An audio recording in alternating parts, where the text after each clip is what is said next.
Queria entender como que foi que você começou a flertar e agora casou realmente com investimentos em startups, venture capital, enfim.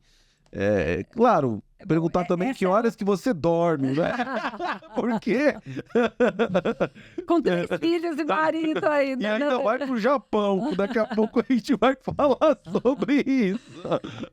Eu sempre gostei, essa é a minha outra paixão, né, Tá. porque, assim, acho que dentro do mercado financeiro você tem várias áreas e é interessante porque nos anos 2000 teve o boom da internet, né, Uhum. só eu vou fazer o gancho com a tua pergunta. Não, fica à vontade, Mas por favor. mas teve o boom da internet e eu aquela época, todo mundo só se falava em internet 2.0, era assim, né, aquele boom que a gente viu acontecendo, e eu recebi um convite de um fundo de venture capital, na época a gente até falava private equity, não tinha Uhum. tanto esse termo, É. para ir trabalhar, era um fundo de Nova York, e eu já estava aplicando para fazer MBA nos Estados Unidos, que era uma coisa que fazia parte do meu plano de carreira, né.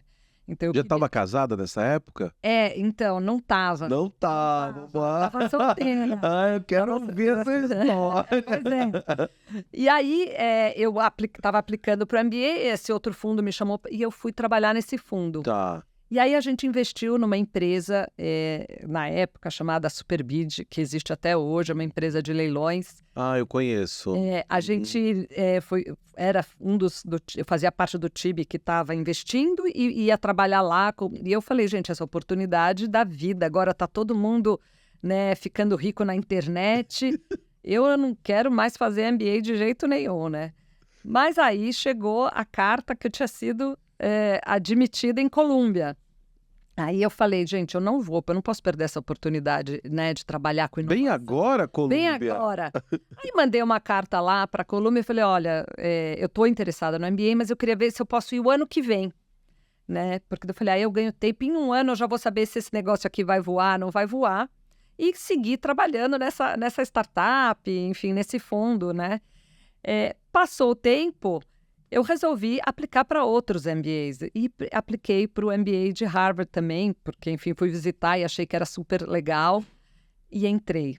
E aí, Calixto, nessa época, conheci meu marido, tinha acabado de conhecer, Que então na época era namorado. namorado. Aí Já estava apaixonado. não, uma paixão. Louca. Exato. Aí eu falei: "Gente, bendito MBA, uma hora é startup, agora é o namorado, esse negócio não vai acontecer, né".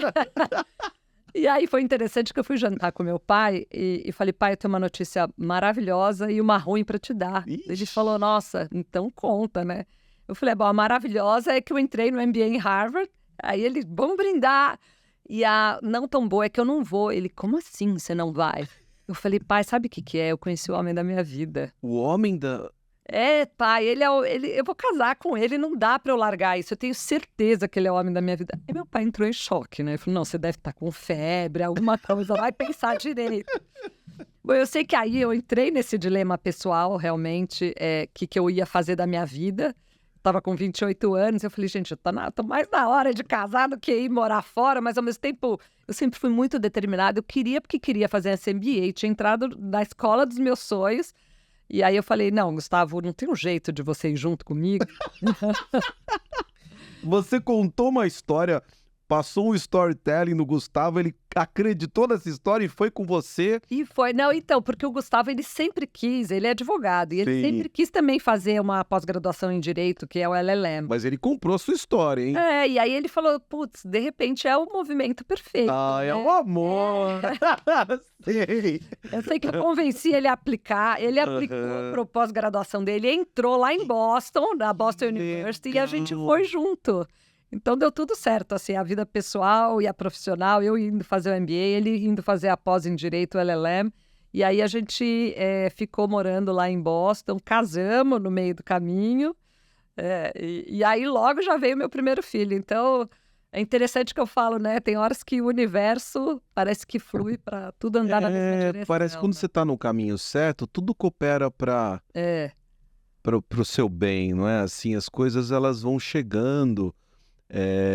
logicamente que pode ter um pouco de esforço, teve um convencimento, não é? Teve que acreditar aqui e ali. E aí eu acho que assim, né, essa parte de inovação que você perguntou, ela tem tudo a ver com essa história de Harvard, porque eu faço parte do Harvard Angels do Brasil, que é uma associação de ex-alunos de Harvard que se unem para investir em startups. Tá. Então, os investimentos são feitos cada um na pessoa física, mas a gente se junta para fazer toda a due diligence, para avaliar as startups.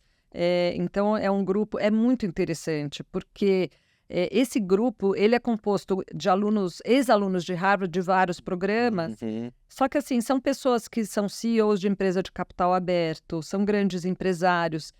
E o que eles sentem também no dia a dia deles? Que eles estão tão imbuídos, né, do dia a dia do negócio que falta aquele tempo para eles respirarem um pouco de inovação, oxigenar, ter contato com... Tá escalando a parede, alpinista, ele precisa sair ali, sair, dar olhar uma fora da respirada, caixinha, big exatamente. picture, né?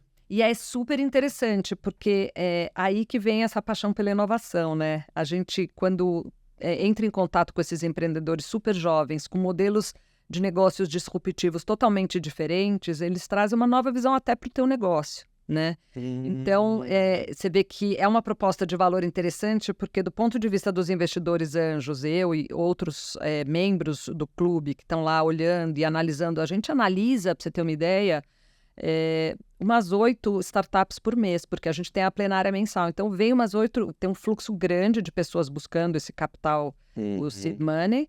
A gente faz as plenárias, olha esses modelos disruptivos, né? Agora, inteligência artificial, então vem muita empresa falando desse tema, mas a gente, no Brasil, sempre tem muito fintech, software as a service, são coisas que aparecem bastante.